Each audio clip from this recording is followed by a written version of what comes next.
Hello, इस video में अपन देखेंगे area of hysteresis curve represent. देखो, मैंने हिस्टेरेसिस कर्व पे पहले भी एक वीडियो बनाया है जिसमें बिल्कुल डिटेल है कि ये कर्व बनता कैसे है, ठीक है। और दूसरी जो इससे रिलेटेड और भी चीज़ें हैं, कोरेसिटिविटी, रिटेंटिविटी, इन सब के बारे में बना रखा है, जिसका लिंक मैं डिस्क्रिप्शन बॉक्स में डाल दूंगा। आप प्लीज़ उस पर क्लिक करके उसको देख लेना, बहुत ही इंपॉर्टेंट वीडियो है, ठीक है। ये मैंने अलग से बना दिया। इसमें भी जो और चीज़ें रहती है, जैसे मैं बोला मैं पर क्वेश्चन बात करता हूँ, तो मैंने उसके हिसाब से ये वीडियो बना दिया, ठीक है। तो देखो, यहाँ पे पूछा गया है area of hysteresis curve represent. तो अपन को सिंपल सा पता होना चाहिए, हिस्टेरेसिस कर्व का जो एरिया है, ठीक है ना, वो क्या रिप्रेजेंट करता है, हिस्टेरेसिस लॉस रिप्रेजेंट करता है, ठीक है। अभी अपन इस क्वेश्चन से रिलेटेड और थोड़ी डिटेल देखेंगे कि इससे रिगार्डिंग और क्या क्वेश्चन बन सकता है, ठीक है। तो आपको सबसे पहले तो ये पता होना चाहिए कि हिस्टेरेसिस जो है वो एक ग्रीक वर्ड है, ठीक है, जिसका मतलब ही होता है टू लैग बिहाइंड। अब कौन किससे लैग करता है वो अपन देखते हैं। इसमें जो मैग्नेटिक फ्लक्स डेंसिटी है, ठीक है ना, वो लैग करती है किससे, मैग्नेटाइजिंग फोर्स से, ठीक है। जब ये लैग करती है तो ऐसा कुछ कर्व बनता है, ठीक है, ऐसे जैसे, ठीक है। तो बीच में क्या रहता है कि एरिया हो जाता है इस कर्व का, ठीक है। मतलब कहने का मतलब एरिया हो जाता है ये है कि पहले तो ये कर्व ऐसे चलता है, ठीक है, उसके बाद ये वापस इसी को रिपीट नहीं करता, ठीक है ना, इससे अलग रास्ते से रिपीट करता है और ऐसे करके एक कर्व बना लेता है, ठीक है। तो कर्व होगा तो उसका कुछ एरिया भी होगा, ठीक है। तो आपको याद रखना, हिस्टेरेसिस कर्व में क्या होता है, फ्लक्स डेंसिटी जो होती है वो लैग करती है किससे, मैग्नेटाइजिंग फोर्स से। इसी फेनोमेना को अपन बोलते हैं हिस्टेरेसिस, ठीक है, मैग्नेटिक हिस्टेरेसिस बोलते हैं, ठीक है।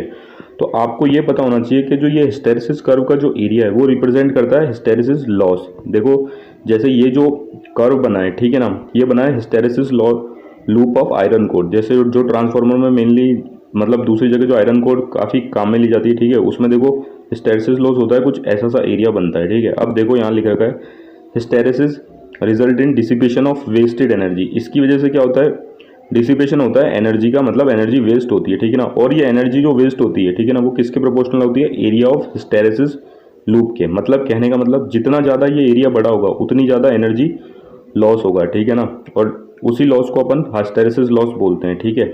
तो ये वाला बात भी आपको याद रखना, जितना ज़्यादा एरिया होगा उतनी ज़्यादा एनर्जी लॉस होती है, ठीक है ना। तो ये क्वेश्चन भी आ सकता है, ठीक है। अपन को दो एरिया दे देंगे, एक बड़ा एक छोटा, और पूछेंगे हिस्टेरेसिस लॉस किस में ज़्यादा होगा, तो अपन को बताना जिसमें एरिया ज़्यादा होगा, ठीक है। अब देखो और चीज़ देखो इसके बारे में, जो सॉफ्ट मैग्नेटिक मटेरियल होते हैं, ठीक है, उनका जो एरिया होता है वो ज़्यादा होता है, ठीक है ना। ज़्यादा एरिया होता है तो ज़्यादा हिस्टेरेसिस लॉस होगा, जैसे मैंने आपको बताया। तो आपको ये पॉइंट भी याद रखना है, ठीक है।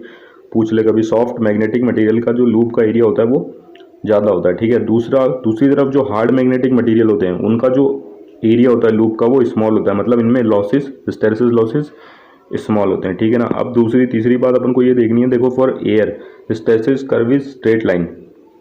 एयर के लिए जो हिस्टेरेसिस कर्व है वो स्ट्रेट लाइन है। अब स्ट्रेट लाइन है तो इसका कोई एरिया तो है नहीं, ठीक है। एरिया जीरो, मतलब हिस्टेरेसिस लॉस भी कितने होते हैं, जीरो। तो याद रखना कि एयर कोर के लिए हिस्टेरेसिस लॉस क्या होते हैं, जीरो, और उसका जो कर्व होता है वो स्ट्रेट लाइन होता है। तो ये चीज़ें अपन को इसके रिलेटेड याद रखनी है, ठीक है। और मैं डिस्क्रिप्शन में लिंक डाल दूंगा, हिस्टेरेसिस कर्व कैसे बनता है उसका जो डिटेल वीडियो है, ठीक है। तो आप उसको देख लेना। Thank you.